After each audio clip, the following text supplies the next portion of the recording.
Ndugu yangu mpendwa, unajua neno la Mungu linasema kwamba Yesu ndiye njia ya kweli na uzima katika kitabu cha Yohana sura ya 14. Zipo njia nyingi ambazo mwanadamu anaweza akazifuata. Vipo vitu vingi ambavyo mwanadamu anaweza akavichagua. Zipo njia nyingi sana zinazoonekana mbele za macho ya mwanadamu. Lakini neno la Mungu linasema Yesu ndiye njia ya kweli na uzima. Mtu hawezi kwenda kwa Baba isipokuwa kwa njia yeye. Kuna watu ambao wamechagua dini zao na dini zao ndio wanafikiri kwamba ndio njia za kuwapeleka mbinguni. Kuna watu ambao njia zao ni za upotovu, wamechagua kutafuta fedha zaidi kuliko Mungu. Kuna watu ambao wamechagua vitu vingine, wamechagua nguvu za giza katika maisha yao, ndio njia zao. Wanazitumia hizo njia ili waweze kufanikiwa katika maisha yao, lakini pia wamezitumainia hizo njia katika mambo yao yote. Lakini nataka nikwambia kwamba njia zipo nyingi sana machoni pa mwanadamu, lakini njia ya kweli na uzima ni moja tu, ni Yesu Kristo peke yake. Yeye ndiye njia ya kweli na uzima. Mtu hawezi kwenda mbinguni, lakini mtu hawezi kuishi katika furaha na kufanikiwa isipokuwa ni kwa njia ya Yesu Kristo. Hata utajiri unaotafuta, utajiri wa kweli upo katika Yesu Kristo. Utajiri mwingine ni utajiri ambao una mashaka.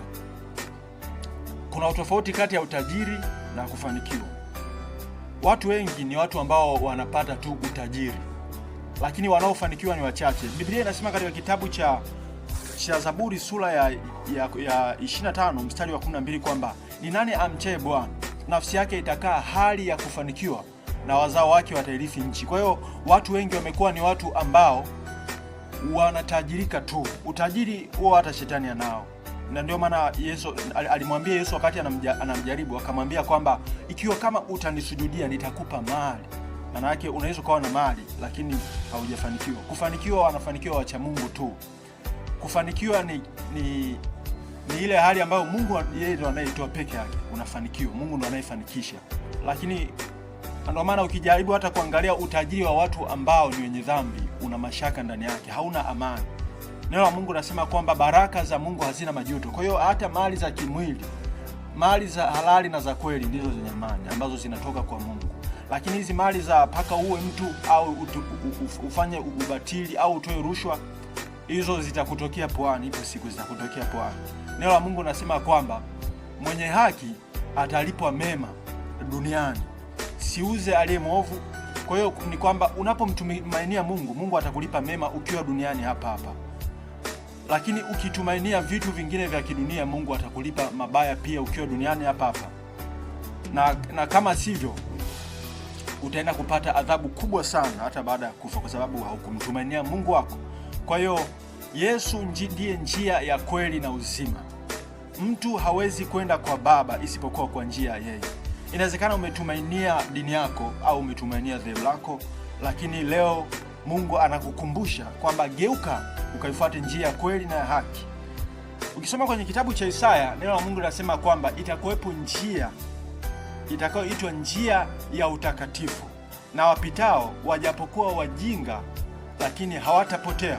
Kwa hiyo njia ambayo ni Yesu Kristo, wanaopita ndani yake katika ulimwengu huu wanaonekana ni wajinga, wanaonekana ni wapumbavu. Na ndio maana ukiangalia wacha Mungu siku zote wanaonekana ni washamba, kwa sababu vitu vya kidunia wamevikataa. Wanaonekana ni wapumbavu kwa sababu vitu vya dunia wamevikataa. Vitu vinavyovutia miili, vitu vinavyoleta raha ya mwili, vitu ambavyo vinavutia vya ulimwengu wamevikataa. Kwa hiyo wanaonekana ni washamba. Neno la Mungu linasema wajapokuwa wajinga lakini hawatapotea. Kwa hiyo ijapokuwa unaona watu ambao wanamcha Mungu ni kana kwamba ni wajinga, lakini wajapoonekana wajinga na wajapokuwa ni wajinga mbele ya macho yako, lakini hawatapotea. Ni heri mjinga asiyepotea kuliko mjanja ambaye anaenda katika upotevu wa milele. Ni heri mtu yule ambaye ni mjinga machoni pa watu, lakini mbele za Mungu ni mwenye akili. Mwanadamu hawezi kumpambanua mtu kama ipasavyo. Na ndio maana wakati mwingine hata marafiki tunaodhani ni wa kweli, wakati mwingine ndio wanaotuumiza. Kwa hiyo macho ya mwanadamu hana uwezo wa kutafsiri mambo ipasavyo. Macho ya mwanadamu hana uwezo wa kutafsiri akili ya mtu au mwenendo wa mtu ipasavyo. Ndio maana wale ambao unadhani ni wapumbavu ndio baadaye unakuja kushangaa wamefanikiwa. Wale unaowadharau wewe baadaye ndio unakuja kushangaa wapo vizuri. Kwa hiyo mtu mbora ni yule ambaye Mungu anamuona yeye ndiye yupo vizuri. au Mungu anamwona kwamba huyu yupo vizuri. Lakini wanadamu wanaweza wakamwona mtu ni mpumbavu, lakini mwisho wa siku watakuja wagundue kwamba yule ambaye ni mjinga ndiye mwenye akili. Kwa hiyo ni heri wewe ambaye upo katika njia ya upotevu, wewe ambaye umechagua ukahaba, wewe ambaye umechagua uzinzi, wewe ambaye umechagua uasherati, wewe ambaye umechagua dhambi, wewe ambaye unamtumainia shetani katika mali zako, wewe ambaye unatumainia ubatili, unatumainia akili zako mwenyewe katika mambo ya maisha haya bila kumtumainia Mungu. Nataka nikwambie akili yako sio njia ya kukufikisha mahali sahihi. Nataka nikwambie hizo nguvu za giza unazozitumainia sio kitu cha kukusaidia wewe ufike mahali ambapo unapatazamia, lakini anaweza kusaidia wewe ufike mahali ambapo ni sahihi na salama sahihi sana. Ni Yesu Kristo peke yake. Neno la Mungu nasema yeye ndiye njia ya kweli na uzima. Mtu hawezi kwenda kwa Baba isipokuwa kwa njia ya yeye. Kwa hiyo unaposikia neno hili, geuka mara, geuka ghafla, kwa sababu haujui hata siku ambayo wewe utakuwa ni mwisho wako katika dunia. Mtu ambaye amemchagua Yesu kuwa njia ya kweli na uzima, njia ya kweli na uzima inamwonyesha mtu hata mbele ni wapi. Lakini mtu ambaye anaenda njia ambayo imepotoka, hata mbele anakoenda hakuone. Kwa hiyo ukimchagua Yesu Kristo atakuonyesha hata hatima yako ya maisha. Ni watu wengi ambao wamekufa ghafla, wamekufa vifo vya ghafla, walikuwa ni wajanja. Hebu ajaribu kutafakari, dunia hii imemeza watu wangapi? Kaburi halina huruma, linameza tajiri, linameza maskini, linameza wajanja, linameza watu maarufu, linameza maskini, linameza tajiri, linameza watu wote. Sasa jaribu kutafakari, wale ambao walikuwa ni wenye akili sana katika dunia hii, nao leo hawapo, na wengine hata hawakufikisha umri wa uzee. Je, wewe ni nani ambaye una uhakika kwamba utakuwepo kesho au kesho kutwa? Jaribu kutafakari, hata wale watu ambao wamekufa leo walidhani kesho watafika. Ukijaribu kwenda kuwauliza kama ingelikuwa inapatikana nafasi, watakwambia tulikuwa tuna mipango mingi mizuri sana ya kufanya, lakini bahati mbaya ni kwamba hiyo mipango hawakuifanikisha. Kuna watu ambao walikuwa na mipango ambao wangeifanikisha miaka 5 mbele. Kuna watu ambao walikuwa na mipango ambayo wangeifanikisha na njia na wakiangalia mambo yao yalikuwa yakienda vizuri sana, lakini bahati mbaya ni kwamba hawakuwa wakimcha Mungu na ghafla wakafa, na sasa hivi hawapo tena. Sehemu walizo ni mbaya mno. Lakini ulinzi wa mwanadamu uko kwa nani? Upo kwa Yesu Kristo. Yesu ndiye njia ya kweli na uzima.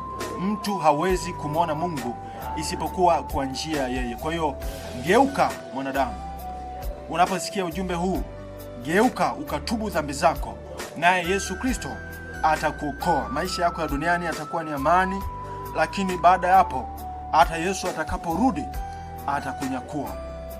Geuka rafiki yangu. Unaposikia ujumbe huu, ni Mungu anakuonya. Ni Mungu anakuonya. Neno la Mungu nasema katika Ufunuo sura ya 3 mstari wa 19, neno la Mungu nasema kwamba wale ni wapendao mimi na wakemea na kuwarudi.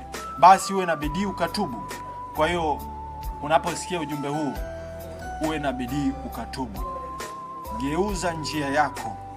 Acha uzinzi, acha ukahaba, acha uchawi, acha kutumaini dhambi zako, acha kutumaini nguvu za giza. Mgeukie Yesu. Yesu anakupenda. Yesu anakuita. Yesu anatamani umtumainie yeye. Yesu anakuita. Yeye alikufia msalabani, alikuja duniani kwa ajili yako wewe mwenyewe. Alikuja kwa ajili ya dhambi zako wewe mwenyewe, wala usifikiri mtu mwingine. Ni kwa ajili yako wewe mwenyewe. Kwa hiyo unatakiwa ugeuke, kwa sababu unaposikia sauti hii mahali popote ulipo, yeye anakuita. Anasema hivi, nilipolia hawakunisikia. Kwa hiyo nawe utakapolia, mimi nami sitakusikiliza. Kwa hiyo Yesu Kristo analia leo kupitia watumishi wake, na hata sasa analia kwa ajili yako muda huu. Analia kwa ajili yako. Anacholia, anahuzunika kwa sababu anajua wewe unapotea. Kwa hiyo analia, anasema mwanangu, geuka katika njia unayoishi. Na usifikiri analia kwa namna gani. Analia kupitia injili unayosikia wakati huu. Analia kupitia injili ambayo umehubiriwa na watumishi wengi mbalimbali wakikwambia utubu na kugeuka uache njia yako mbaya. Analia. Na hata sasa analia, lakini usipomsikiliza sasa, hatima yako itakuwa mbaya, na utakapoangukia katika ile shimo la kuzimu, utakuwa ukilia, utasema Yesu niokoe, utasema Yesu nisaidie, utasema Yesu nitetee, utasema Yesu naomba unitoe katika moto huu, ninaungua. Lakini yeye ameshakwisha kukwambia leo katika neno lako, anasema wewe nawe utakapolia sitakusikiliza. Amezungumza maneno hayo katika kitabu cha Yeremia. Alisema kwamba kila siku nimekuwa nikiamka asubuhi na mapema nikikuonya, lakini wewe hukunisikia. Nimeamka kila siku asubuhi kupitia manabii wangu, nimekuwa nikilia, lakini wewe hukunisikia. Tazama, ghadhabu inakuja, wewe nawe utakapolia mimi sitakusikiliza. Nakwambia huzuni ya Mungu kwa mwanadamu ni kubwa sana. Anapolia usipomsikia, wewe utalia sana. Kama Mungu leo analia kwa ajili yako, basi ujue kwamba kilio cha Mungu wewe utalia maradufu zaidi. Utalia sana. Kama yeye anahuzunika, wewe utahuzunika katika viwango ambavyo sio vya kawaida. Huzuni ambayo anapitia Mungu kwa ajili ya dhambi zako ni huzuni ambayo wewe hauna uwezo wa kuistahimili. Kwa hiyo atakapokuletea huzuni hiyo, wewe hautaweza kuistahimili kwa namna iwayo yote ile. Na baada ya hapo utalia huzuni ambayo haibebeki. Yeye naye atanyamaza kwa sababu alipolia ulidharau. Kwa hiyo usidharau kilio cha Mungu. Geuka, tubu. Na kama upo tayari, ni heri ukatubu dhambi zako. Neno la Mungu nasema kwamba ukimkiri Yesu Kristo kwa kinywa chako na kuamini moyoni mwako kwamba Mungu alimfufua katika wafu, utapokea wokovu. Kwa hiyo kupitia neno hili Mungu anataka utubu dhambi. Unaweza kufuatisha maneno haya. Utasema, Bwana Yesu, ninakuja mbele zako, naomba unisamehe dhambi zangu. Futa jina langu katika kitabu cha mauti, andika jina langu kitabu cha uzima wa milele. Dhambi zote nilizozitenda, naomba neema ya kuacha na kutokurudia tena. Kwa jina la Yesu, leo ninachagua kukuamini Bwana. Nilikataa sauti yako mara nyingi. Sikukukubali Bwana, sikukuamini. Unisamehe. Leo ninakuamini ya kwamba ulikuja duniani ukafa msalabani kwa ajili ya dhambi zangu, na tena ukafufuka ili mimi nishinde dhambi. Leo ninakupokea na kukuamini kama Bwana na Mwokozi wa maisha yangu. Unisamehe dhambi zangu katika jina la Yesu aliye hai na katika damu ya Yesu Kristo, Roho Mtakatifu. Amen. Basi nitakuombea. Baba, katika jina la Yesu, huyu mtu ambaye amesikia neno lako hili na amekiri maneno haya, Bwana, ninakusihi ukamguse na kumsaidia, kwa kuwa wewe ni Mungu uokoaye.